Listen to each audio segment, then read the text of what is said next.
What's up, everyone? Kevin here from the Skywatcher What's Up Webcast. Today is Friday, June 7th. Here at the What's Up Webcast, we take a look at everything from what's up in the nighttime sky to equipment to helpful tips and tricks. And of course, at the end of the month, we talk about someone's specialty in the field of astronomy in the form of a special guest. Now, today is a pre-recorded episode because I am actually out at the Grand Canyon Star Party. Some of you have probably got to see. Others, hopefully we'll see you next year. We'll be doing a recap of this event in a couple weeks here at the What's Up Webcast. If you like what you see here, please go ahead and subscribe. Let us know we're doing a good job. It lets us know we're doing a good job and that we should keep all of this up and running. And you can go ahead and just hit that big subscribe button. We know most of you aren't subscribed, so it would be a very big help if you went and hit the subscribe button or leave a like on a video. It lets us know that we should keep all this going. If you do have an idea for a future episode, please email us at info@skywatchusa.com and title it What's Up. Now, if you want to stay up to date with everything that's going on here at Skywatcher, you can head over to skywatchusa.com. Up at the top, you can hit subscribe and save right there. And that will put you on our email list, which will let you know about sales, monthly updates, and of course, the weekly What's Up Webcast topic will also be shared there. Now, speaking of different things going on, if you head over to skywatchusa.com, we still have the jumbo shrimp sale going on. We've got a couple nice small items up for sale right now. You can head over there and get a really nice deal on some things right now. We're also having the green is the new gold sale. We've got a ton of big stuff on sale for this month. So head over there and check that out as well. Again, this sale is going on as of this recording. We will also be showcasing the new totem target or target of the month during this episode. I will let you know right now that because we have not finished out the month of May yet, at the time of this recording, that it is not going to be, we won't be showing the images for the May target of the month, but we will be getting the patches out. And everyone's patches should have shipped out. So if you have not gotten them yet, then we need to have a discussion on why patches are not showing up, because we have fulfilled everything that we've got. So if you have not gotten them, we'll have to figure something out because we have fulfilled all of it. All right, jumping in just a couple little things here. If you want to support the channel even more, you can head over to skywatcher.threadless.com and check out all the cool swag that we've got. T-shirts, pants, all kinds of weird, crazy things over there. And we're always adding something new. So go over there and check that out. We definitely appreciate it. And again, that's skywatcher.threadless.com. All right, let's get started. So let's talk about the brightest thing in the nighttime sky, of course, the moon. Now, new moon for this month is June 6th, actually the anniversary of D-Day. And the dark sky weekends, we actually get two this month. So the one that just passed, actually, as of the recording, is June 1st and 2nd, which means we also get 8th and 9th will be dark with a small crescent that is slowly setting in the early parts of the evening. So you get two dark sky weekends this month, which is great to start out as we make our way slowly towards summer at the end of this month. Now, the full moon, of course, is June 21st, and it is the strawberry moon. And this is usually when strawberries are ripe and ready to pick. That's how this full moon gets its name. Of course, every full moon has its own name, actually multiple names, and different folklore that goes along with it. I like to go to Farmer's Almanac or Time and Date online to learn about the different names and the folklore that goes along with that. If you do a lot of outreach like myself and you want some cool stories to go along with your events and kind of inform people, head over to timeanddate.com or Farmer's Almanac, and you get to learn all kinds of cool historical things behind some of the moons and different things that occur throughout the year. So head over there. Now, let's talk about the planets. The planets right now are primarily all in the morning. I'm going to go ahead and bring up Stellarium. Here is Stellarium. Now, as you can see right now, there's really no planets. Everything is up in the morning hours. everyone's talking, a lot of people, at least the news and stuff like that, is actually talking about the chain of planets that's in the morning, and how visible it all is. It's really not a tremendously big deal. We've got the sun's coming up here, but there's the sun. Mercury's right over here. Let's backtrack a little bit. Jupiter's up there. Let's get a little bit darker here. So there's Jupiter, Mars, and Saturn's hanging out. Saturn's way up here in Aquarius.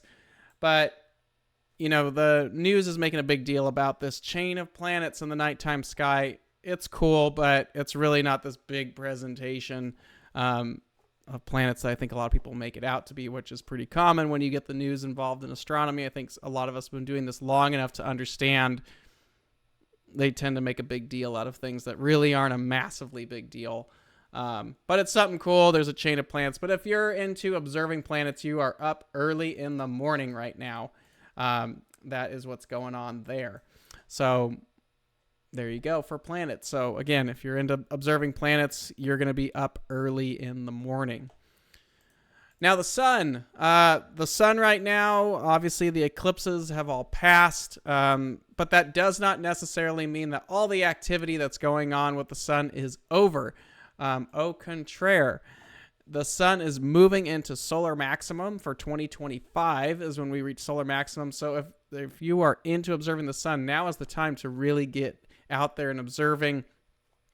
Please make sure you are using the correct solar filters for your equipment or telescopes, lenses, whatever you're using to observe. Make sure you're using properly fitted and properly filtered equipment with white light, any kind of solar filter, but make sure it is the right ones.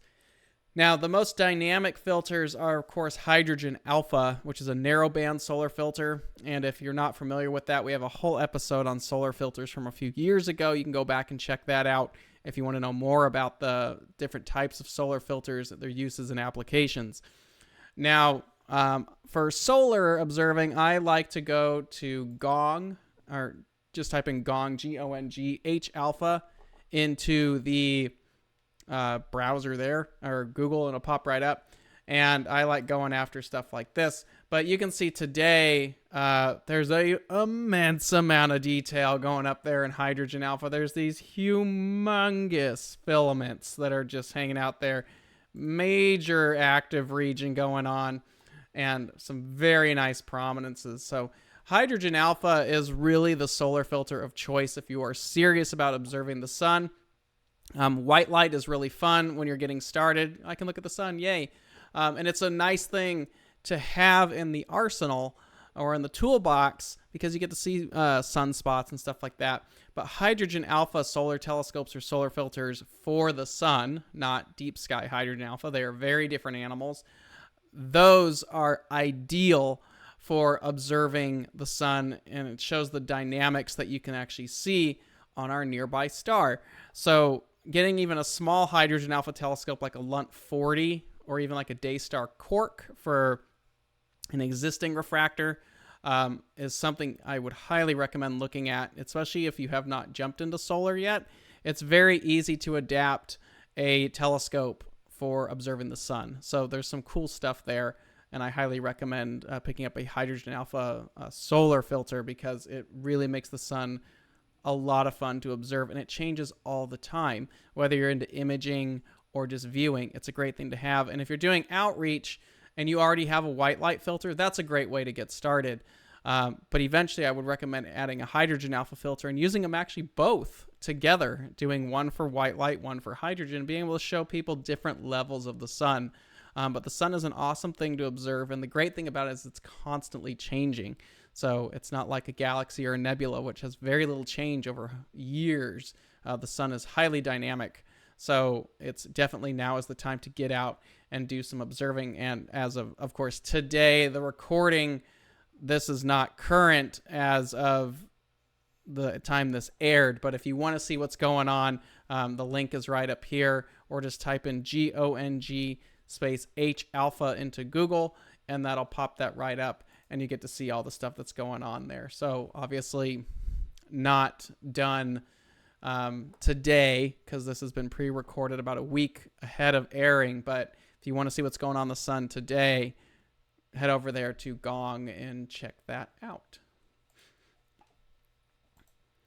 Meteor showers. Now, meteor showers, there's not really anything going on in the month of June. We are inching closer to the big one, which is in August, the Perseid meteor shower. And there will be some in July, but nothing really going on in June. If you're in a dark sky location, you might actually pick up some little shooting stars, like this one up at Grand Canyon a few years ago, a little tiny speck streak right there. That was just a luck of the draw in that image. But you can get some pretty cool stuff in a dark sky site. So I highly recommend checking your images if you're doing some Milky Way stuff. You just never know what you're going to get, but definitely worth getting out and checking out. But no major meteor showers for the month of June at this point. But there are some coming up in the next couple of months. So we'll get to that once we do our what's up for the month for July and definitely for August. Now, comets. Comets are highly dynamic as well.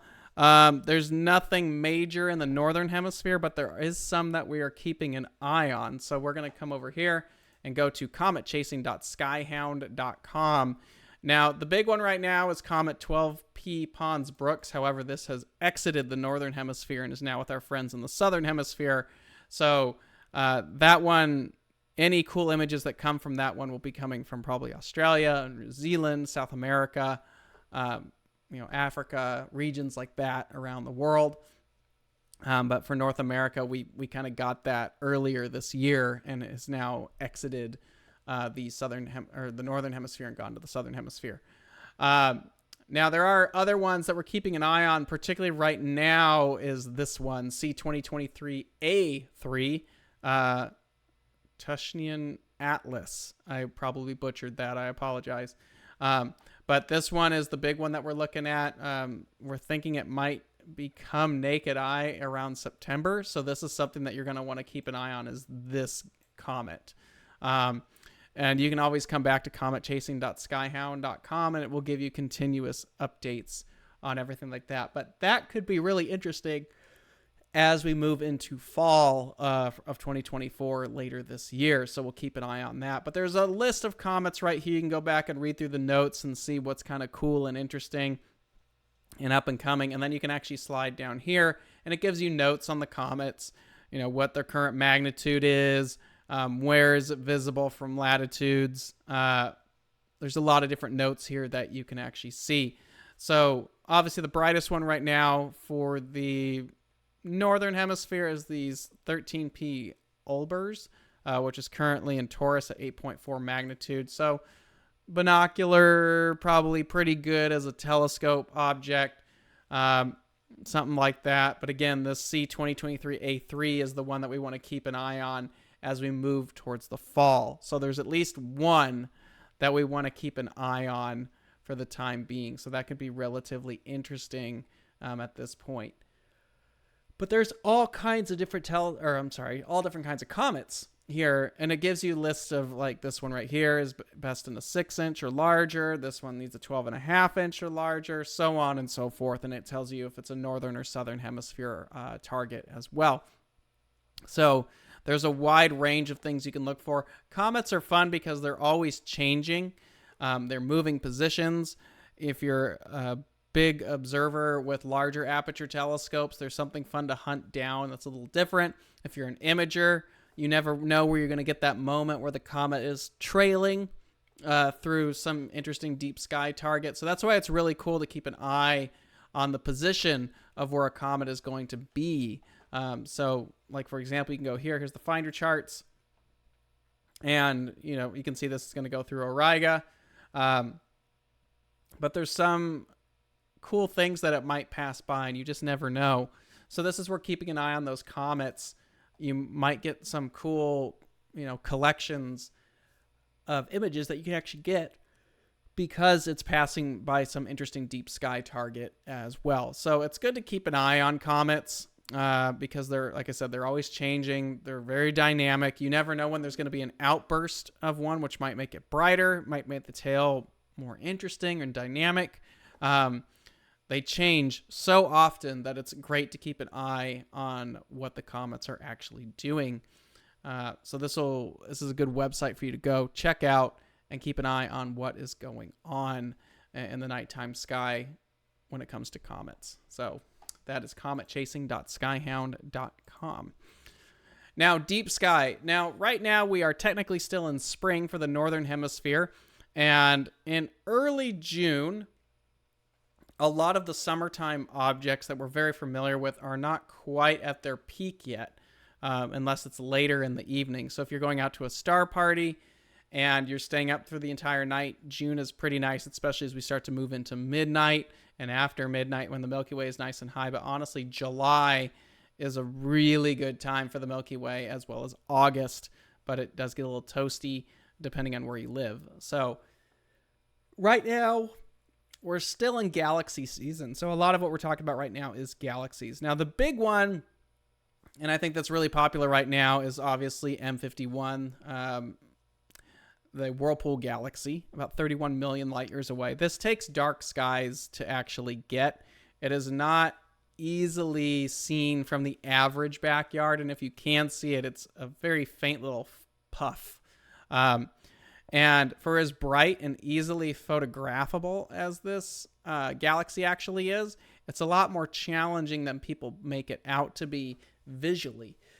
So you need to be in decent skies for M51, and you can get it in a small telescope from a dark sky, like even a 3-inch refractor or 80 millimeter can detect it. But the larger the aperture you've got, the better the view is going to be. And from a dark sky sight in a very large telescope, this galaxy is phenomenal to see. It almost looks like a picture in some of the larger instruments out there. Now, when you're imaging M51, it's really not too challenging, especially from an average backyard. Now, there's not really any filter that you can do to make this more present.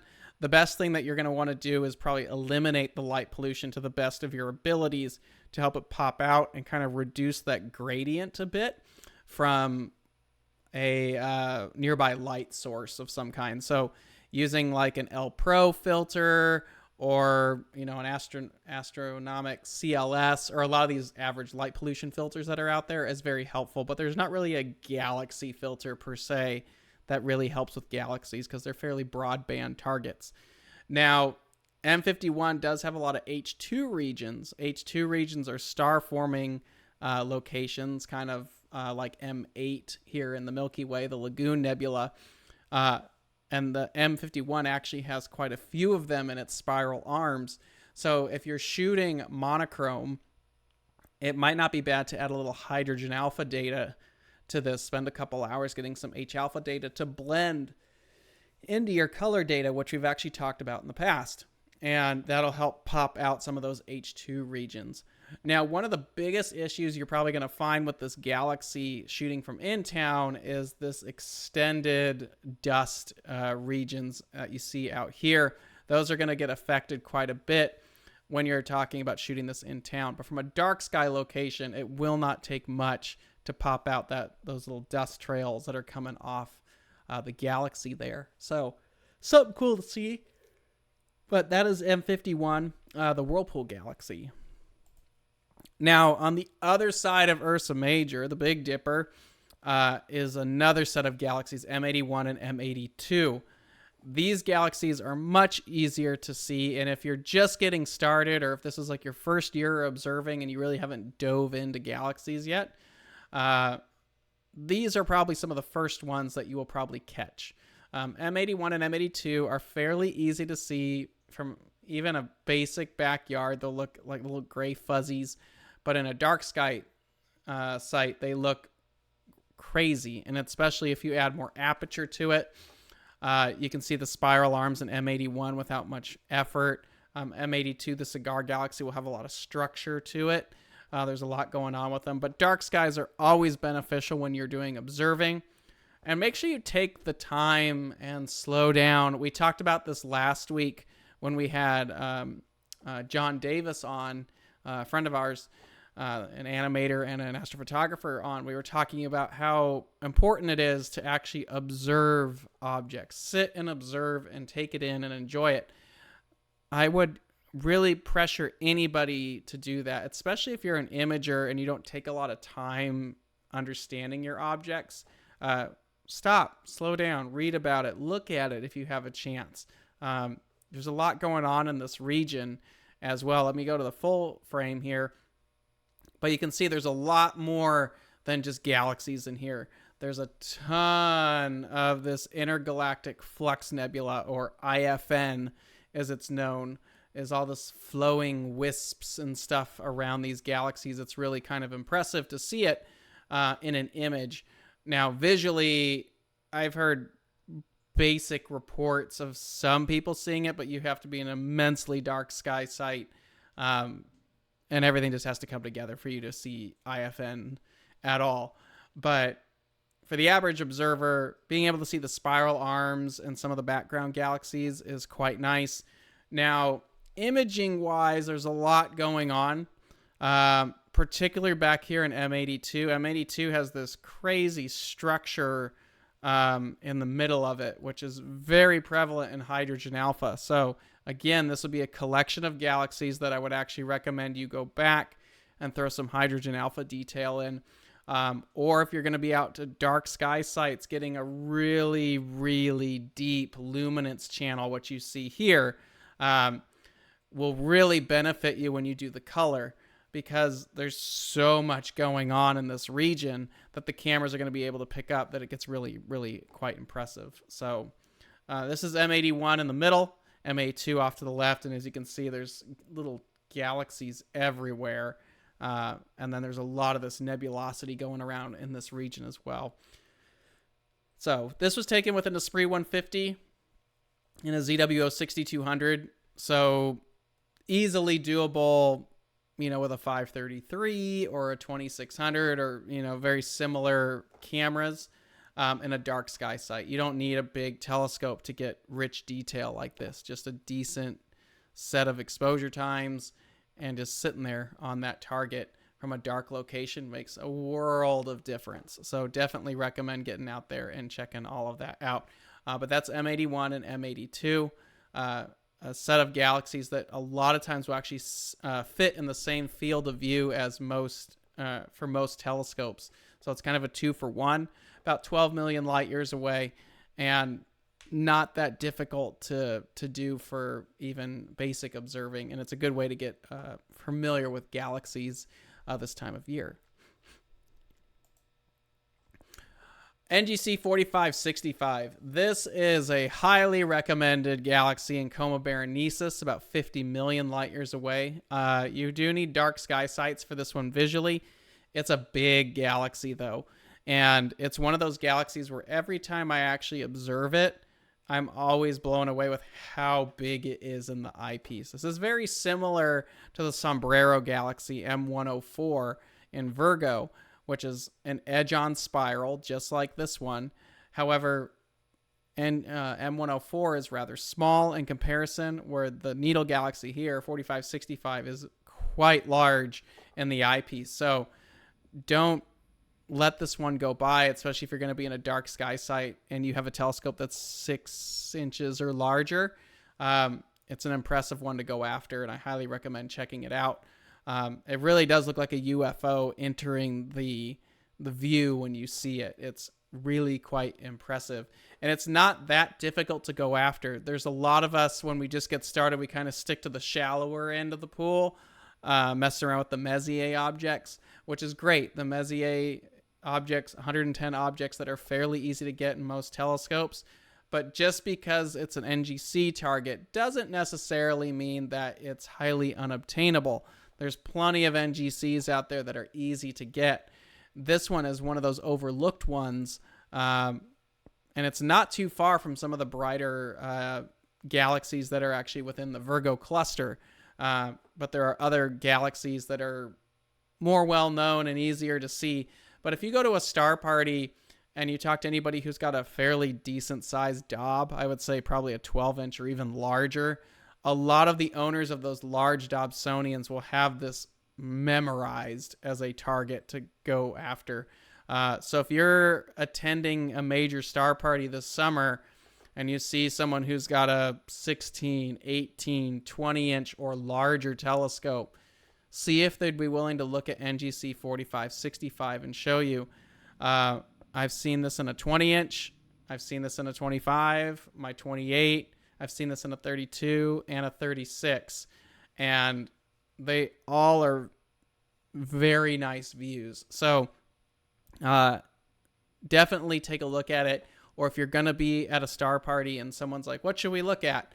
Throw out NGC 4565 as a target of choice, because it's a very nice galaxy to look at. It's very cool. But take the time to actually sit and observe it, because the longer that you observe, you'll see background galaxies and you'll see nice structure in the spiral dust lane there, especially if you've got a large telescope backing you up. The nice little, elegant details that are hidden in there. It's a very cool galaxy to see, and it has a ton of globular clusters inside of it. We can't resolve those with amateur telescopes, but it has a massive collection of globular clusters inside of it. But that is NGC 4565, the Needle Galaxy. But it's also, sorry, I didn't mean to just jump out of that, but from an imaging standpoint, this one's a very good one to go after. You can do it in an average backyard. The nice thing about this is it doesn't have those extended dust arms or dust lanes going out of it. So if you're fighting gradients by shooting in town, this one, because it's very condensed along the axis there, means you're not losing a ton of detail to anything major like that. So this is actually a good galaxy to shoot from the backyard, and even a small telescope will be able to resolve it. But I highly recommend checking this out. I think this was taken with one of our 6-inch EvoStar doublets when we were testing it. But for a test shot, it's not too bad, actually. Now, another edge-on spiral galaxy is M104, the Sombrero galaxy. This is in Virgo, not far from the constellation of Corvus the Crow. It's right on the line between Virgo and Corvus, about 30 million or so. This one is very similar to NGC 4565 because it is a edge-on spiral galaxy. This one, however, is much smaller than NGC 4565, but it's still fun to take a look at. It does look another like one of those little UFOs floating around, and we're not looking as edge-on as we are with NGC 4565. This one is actually angled a little bit opened. So you can actually see the core down in the middle there. Now, for this, like a C8 from a dark sky site, like an 8-inch Schmidt-Cassegrain, does a pretty nice job. The more aperture and, quite honestly, the more focal length or magnification, the better. Now, we've had observers on before, like we had Mike Lockwood on, who's a fantastic large aperture optician, and we had him on a couple years ago and asked him one of the biggest issues that he sees with observing on large Dobs, and that he said most people should push the magnification of their large Dob more. So this being one of those targets that I would probably recommend doing that. If you have the capability, add magnification onto your telescope if you can, because this is a smaller galaxy. It's going to need more power to bring it out with the image scale. So a larger focal length or higher magnification is a good option when observing M104 here, because it's rather small. Now, if you're going after it for imaging purposes, again, you'll be surprised how small it is in most telescopes nowadays. A lot of these short focal length telescopes are made for wide chunks of the sky. And when you shoot M104, you'll realize just how tiny it actually sits within the field of view. You might have to crop quite a bit. That's what you're seeing here. We had to crop down a bit to get the Sombrero Galaxy to look half decent here because of how small it actually is in the field. But it's a fun one to go after. It's not terribly difficult, but definitely worth taking a look at. But don't be afraid to add some magnification to pop that out in a dark sky site, or even crop when you're imaging. Now, let me skip over this. This one right here is what I like to call a concept object. This is 3C273. This is the brightest quasar in the nighttime sky. It's in Virgo. Shines about 12.5 magnitude. So this is doable in an 8 or 10-inch size telescope. It's a dot. And I know for many of us, a dot is not exciting. However, this is why I like to call it a concept object, because it's not so much that what we're seeing is big and detailed and all takes up a massive part of the field of view. It's not one of those. What's interesting is the concept of what we're looking at. So this is a quasar. This is a very distant galaxy, 2.5 billion light years away from the Earth. And it's pretty doable in a 10-inch telescope. I've seen it in a C11. C14s really have no problem knocking this thing out. Obviously, bigger telescopes, it's even better. It's not hard to star hop to. It's actually a good one to practice if you're doing more in-depth star hopping, is learning how to find, this triangle and this arc of stars and blah, blah, blah, blah, blah, and learning how to do all of that. It's a good one to do that. Imaging wise, you can see even from a backyard, you can get it because it looks like a star. It's stellar looking. It doesn't take much to get it. There's not a whole lot of reason to stay on it for a long time. But you can see right there with those little lines, that is 3C273. So it's a fun one to actually keep around for people, because a lot of times people come up being like, how far can this telescope see? Well, the furthest things I've been able to see on this is insert quasar, 3C273, 2.5 billion light years. Most of us who have a decent sized Dobsonian, like 10-inch or larger, should have no problem knocking this out. And it's just one of those challenge objects that are really nice to go get, because it's really not that hard, but it's really far away. So it's a nice balance of, okay, it's far away, but it's not hard to obtain. You just kind of got to know where to go. And having a decent little star chart to get you there will show you how to star hop. Usually you're looking for this arc of stars right here. There's 4 stars. You arc over. You'll see the little triangle there. You keep going, and it's going to point you over to this triangle. So you'll see this triangle right here, and the bright star that makes the almost right angle is what you're looking for, and that's 3C273 in Virgo, and that is a quasar. Very, very, very distant object. And they're just fun to show people because we're talking about black holes and distance and all kinds of crazy stuff. And that's a great way to springboard into observing quasars. So definitely worth checking out there if you're looking to go off the deep end, but not being so ridiculously challenged. Now, here's a little different thing that we don't do too much. It's a star. Now, this is one of my favorite stars to actually observe. It's coming up right now in the constellation of Lyrae, which is just starting to rise early in the evening. We'll probably dig more into the constellation of Lyrae and Cygnus, Scorpio, Sagittarius, the major summertime constellations. We'll start to dig into that as we make our way into July. It'll be a larger conversation at that point. But this one right here is a fun one. I use it for outreach events as well because it's just striking. This is T Lyrae. T Lyrae is what's known as a carbon star. It's a star like our sun that is slowly getting towards the end of its life, and it's now starting to burn carbon. And it's really not too difficult. You can get it in any sky. And what's so striking about it is like ruby red, and it's a variable, so it changes its colors quite a bit. I've seen it where it doesn't look super red, and I've seen it where it's like stoplight red.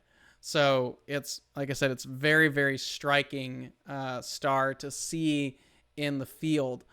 Now, I've observed this in my 28-inch, and I've observed it all the way down to smaller telescopes. And I actually find smaller telescopes do a better job rendering the color than a larger telescope does.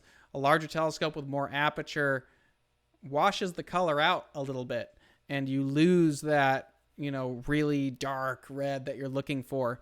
So try something different. This was taken with the Stellarvue 180 7-inch triplet refractor. It's just a test shot. And you can see the red there is really, really noticeable. I find refractors do a better job at rendering the color. So if you've got like a 4 to 6 inch refractor, you've probably got a really nice telescope. Schmidt-Cassegrains do it well as well. Newtonians don't do a bad job, but then you get the diffraction spikes sometimes, and it diffuses some of that light a little bit. So I find that refractors are probably the best. Schmidt-Cassegrains or a Mac do a nice job.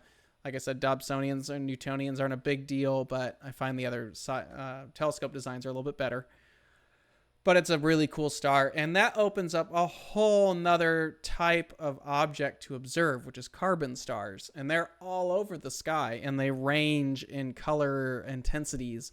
So there's lists of carbon stars out there. Sky and Telescope, I think it was Sky and Telescope. It was one of the magazines. This was years ago. Has a really nice list of like the top 15 or 20 carbon stars. I have a printout and a laminated copy of it somewhere for just that list, and it's a really nice collection of stars to go after.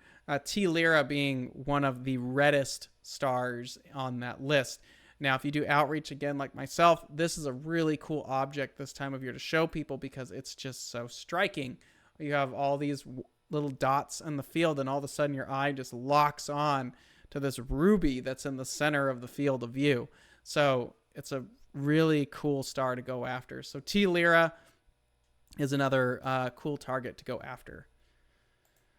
Now, it wouldn't be complete without talking about the Milky Way. So it's Milky Way season. The minute May comes around, if you're staying up late, the Milky Way is starting to rise. But once we hit June, you're pretty much ready to rock for Milky Way. Now, the new moon for June is early. It's the first week of June. It's about right now, actually. And thus the Grand Canyon Star Party taking place right now, as well as there's a couple star parties I'm aware of in Texas. But there's a lot of people going out to observe right now. And the Milky Way is coming up before midnight now. July, it's way better positioned after sunset. But it is the start of Milky Way season. So, of course, if you're on social media or Instagram and stuff like that, everyone's going to start posting Milky Way pictures. But now is one of the greatest times to get out and do some observing from a dark sky site because we get to see our own galaxy. And it is a tremendous sight to see. And even if you don't have a telescope, and quite honestly, you don't need one to observe the Milky Way. You just need to go out and enjoy it and take it in. And there's something to be said when you're observing this amazing dark sky and all these stars and the band of the Milky Way going across the sky. It's one of my favorite things to actually see. And you don't need anything fancy to see it with. Just your own eyes. A pair of binoculars is actually probably better than a telescope is. But just your own two eyes, a chair, and maybe your favorite person next to you. And that's it. Just take it in and enjoy those short summer nights if you can. But the Milky Way now is becoming part of the night sky once again. So that means we're going to be getting our star trackers out, like the Star Adventure GTIs, the Star Adventure 2Is, the minis, a lot of the other little trackers out there. You're going to get your wide angle lenses. Now is the time to get out and start doing those nightscape shots once again. It is Milky Way season. So now is the time to get out and enjoy it. So summer Milky Way is coming up. The summer Milky Way is generally visible from about late May all the way into mid-October, actually, depending on where you're at. Best time to catch it is normally late June to probably tail end of August, early September is probably the region for that. Best time to probably get out and see it is probably July to August. Is when right after sunset that Milky Way is nice and high overhead.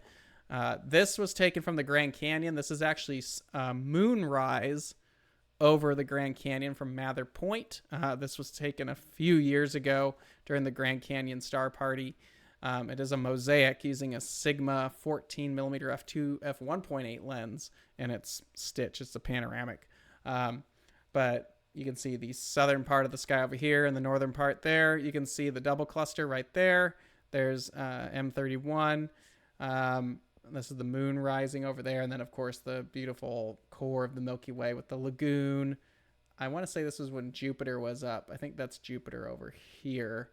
But this is a very big field of view. But this was taken on Mather Point at the Grand Canyon. It's one of my favorite shots I've ever done. I don't do a lot of nightscapes anymore. But this is one of my favorite shots. I was really happy with how it came out. So hooray. But yeah, you don't even need a camera tracker for something like this. You could just really wide, really fast lens, 30-second exposure, and a good tripod. That's a great way to get started all right there. All right, target of the month.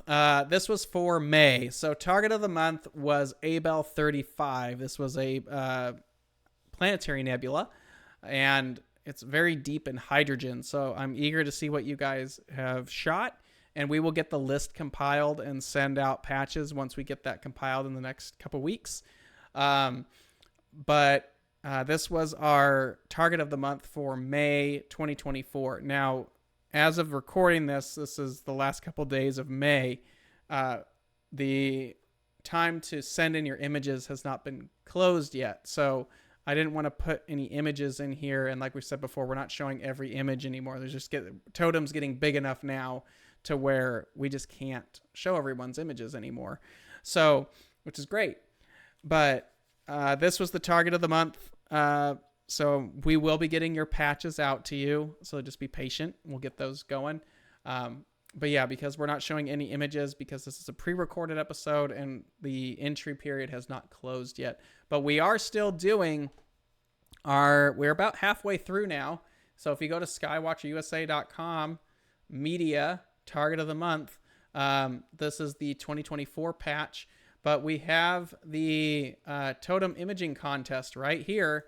Here's everything if you want to enter to win at the end of the year. This is what we're going to be looking for.